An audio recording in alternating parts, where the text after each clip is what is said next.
Alhamdulillah, Alhamdulillahilladzi arsala rasulahu bil huda wa dinil haq liyudhhirahu 'alad dini kullih walau karihal musyrikun.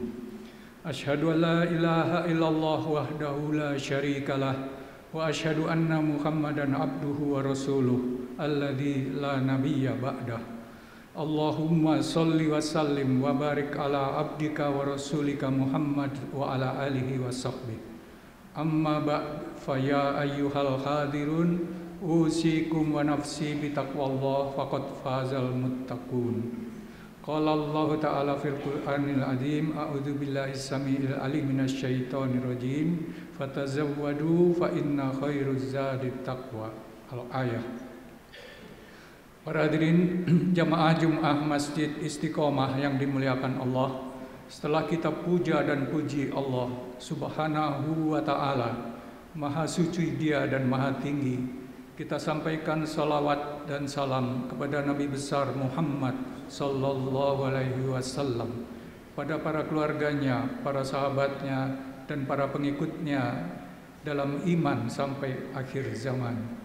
Selanjutnya khatib berwasiat kepada diri sendiri dan kepada para hadirin sekalian dengan takwa kepada Allah dan jangan sekali-kali mati kecuali dalam keadaan muslim. Para hadirin rahimakumullah, 1000 km di sebelah barat pantai Amerika Selatan di negara Ekuador, di tengah-tengah laut itu ada suatu kepulauan terdiri dari kira-kira 13 pulau. Disebut Kepulauan Galapagos. Kepulauan ini menjadi sangat terkenal di dunia karena di sanalah pada abad ke-19 tahun 1840-an mendarat ada pemuda yang ikut dalam kapal yang berlayar untuk meneliti selama 5 tahun. Dia hanya ikut 2 tahun. Pemuda tadi bernama Charles Darwin. Dia mendarat, dia paling dulu mendarat dan paling belakang naik ke atas kapal. Jadi dia sempat selama berbulan-bulan mengamati keadaan di pulau itu. Dia terkesima terhadap keanekaragaman hayati di pulau-pulau itu. Pulau-pulaunya kecil tapi mengandung berbagai macam jenis flora dan fauna. Akhirnya pemuda ini umurnya baru 22 tahun, yang punya dasar ilmu geografi amatir dan pernah belajar ilmu kedokteran juga pernah. Dia belakangan menuliskan catatan dari buku harian selama beberapa kali di sana, dan akhirnya meluncurkan satu teori dalam buku yang judulnya The Origin of Species. Buku ini melontarkan satu teori tentang evolusi yang sampai sekarang menjadi kontroversi. Dalam teorinya, Darwin mengatakan bahwa semua makhluk hidup itu berasal dari satu makhluk bersel satu. Kemudian dengan seleksi alam, survival of the fittest, siapa yang kuat dia bertahan, yang lain punah, berangsur-angsur sampailah kepada makhluk yang bersel banyak, makhluk yang mempunyai susunan yang kompleks sampai ke manusia. Jadi manusia berkembang dari makhluk bersel satu terus selama berabad-abad, selama ribuan tahun. Teori ini menjadikan penentangan, menimbulkan penolakan oleh banyak pihak. Yang paling keras menentang adalah umat Kristen yang mempercayai konsep teori kreasionis yang dibina kreasionis, sedangkan Charles Darwin dan para pengikutnya sampai sekarang ada Richard Dawkins, dia menganut teori evolusi.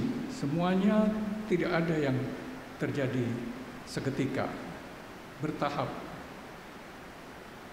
Nah, kaum Kristen yang ilmuwan yang bukan, dengan sangat sengit, dengan sangat marah menolak, karena mereka konsepnya adalah seluruh dunia ini diciptakan sekaligus oleh Tuhan, sudah sempurna.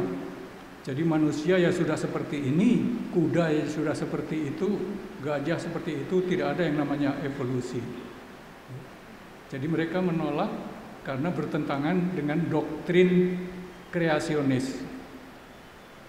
Ini terus pergumulan antara ilmiah ini sampai sekarang. Saudara-saudara jamaah Istiqomah yang dimuliakan, sebenarnya bukan cuma ingredient atau bahan bakunya, sifat-sifat juga. Dalam Al-Baqarah 30, malaikat itu menolak ketika Adam mau dijadikan khalifah. Dia berargumen, ataj'alu fiha man yufsidu fiha wa yasfiku dima wa nahnu nusabbihu bihamdika wa nuqaddisu lak. Akankah engkau jadikan khalifah orang yang suka merusak dan menumpahkan darah? Itu sifat manusia. Sedangkan kami, malaikat, selalu bertasbih mensucikan namamu. Dalam kalimat lain, aku lebih baik, I deserve it. Aku lebih pantas untuk jadi khalifah di muka bumi daripada Adam. Kalau dari sifat-sifat, Allah tidak membantah. Allah tidak mengatakan kamu salah, Adam itu mulia, hebat. Walaupun aslinya dari tanah liat. Dalam surat Al-Yasin ayat 77, awalam yarul ladina awalam yarul insanu anna khalaqnahu min nutfah fa idza huwa khasimun mubin. Tidakkah kamu lihat bahwa kami jadikan manusia itu dari nutfah dan dia akhirnya menjadi musuh yang besar. Jadi apa-apa yang bisa kita capai, kita raih, kemuliaan, sukses, prestasi, tidak terkait dengan asal usul. Siapapun orang tua kita, bapak kita bisa menjadi mulia, bisa jadi hina. Orang tua yang soleh-solehah, anaknya bisa menjadi preman. Jadi orang tuanya preman, anaknya bisa jadi kiai. Tidak ada korelasi yang selalu mutlak. Semuanya tergantung prestasi, tergantung perjuangan masing-masing. Nabi-nabi bisa menjadi contoh. Kalaulah nabi itu harus anak nabi, dididik oleh orang tuanya dengan pendidikan yang mulia, maka hanya beberapa nabi yang memenuhi syarat itu. Nabi Ishak karena bapaknya Nabi Ibrahim, Nabi Ismail karena bapaknya Nabi Ibrahim, Nabi Sulaiman karena bapaknya Daud. Tapi Nabi Ibrahim, ulul azmi, Nabi Ibrahim, Khalilullah, sahabat Allah, bapaknya adalah penyembah berhala yang membuat patung berhala. Jadi tidak bisa kita menyambungkan kalau anak itu sukses, pasti bapaknya sukses juga sebelumnya. Atau sebaliknya, anaknya jahat, pasti bapaknya jahat. Atau bapaknya jahat, anaknya pasti jahat.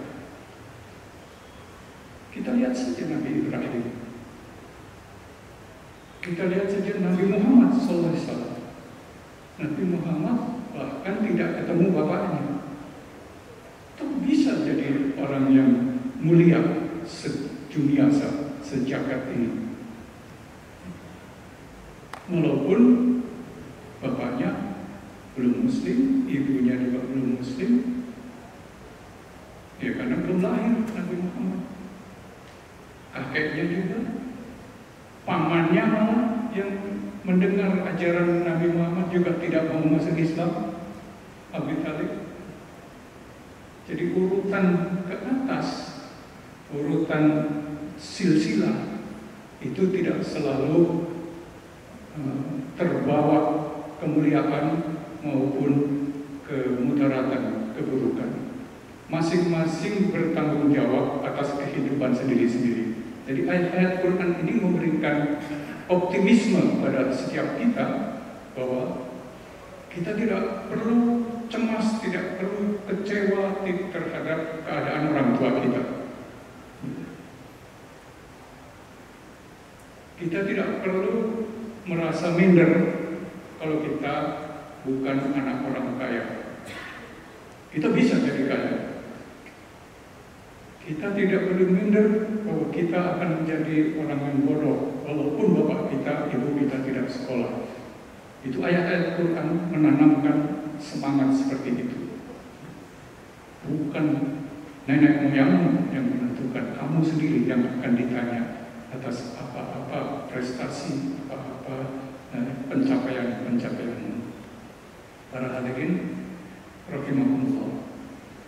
Terakhir saya akan pakai surat Al-Ikhlas. A'udzubillahi samil alim minasyaitonir rajim. Bismillahirrahmanirrahim. Qul huwallahu ahad. Katakan Tuhan itu satu. Allahus samad. Allah tempat memohon, tempat bergantung. Lam yalid walam yulad walam yakun lahu kufuwan ahad. Lam yalid walam yulad, yang selama ini hanya kita pakai untuk menunjuk kepada agama teman kita, saudara kita yang mengatakan Tuhan itu punya anak, Allah Bapa, Allah Putra. Tapi dengan surat Al-Ikhlas, lam yalid walam yulad, bahwa Tuhan tidak beranak dan tidak diperanakkan. Kita sudah yakin tentang itu. Lantas apalagi hikmah dari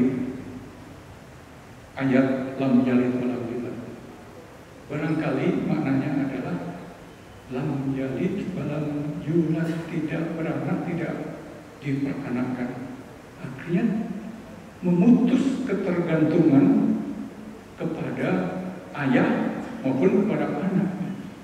Kita tidak bisa mengandalkan, membangga-banggakan orang tua kita, atau juga membangga-banggakan anak kita.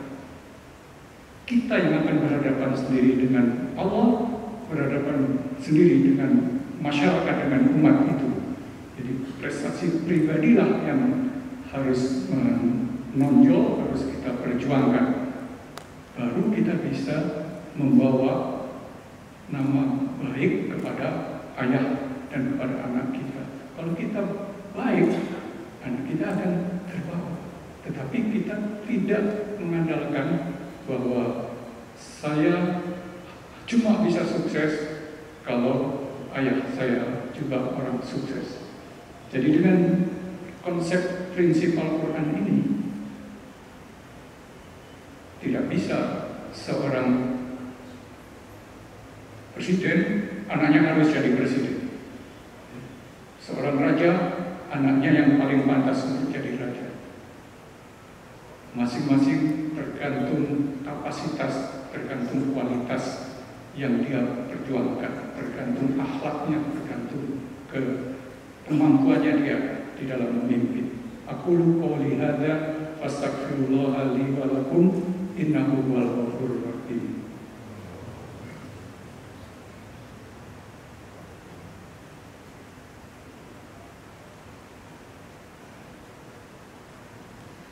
Alhamdulillah, wassalatu wassalamu ala rasulillah wa ala alihi wa mawala.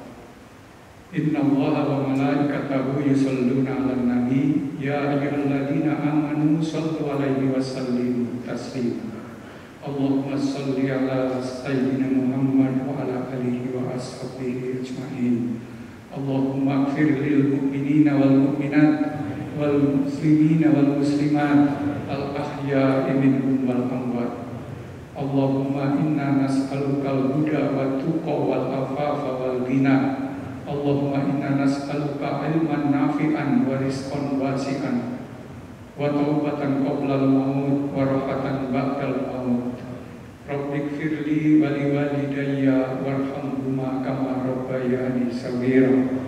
Rabbana atina fid dunya hasanah wa fil akhirati hasanah wa qina adzabannar. Amin ya Allah ya rabbal alamin. Ibadallah, innallaha ya'muru bil 'adli wal ihsani wa ita'i dzil qurba wa yanha 'anil fahsya'i wal munkar wal baghi ya'idzukum la'allakum tadhakkarun. Fadhkurullaha yadhkurkum wa la dzikrullahi akbar.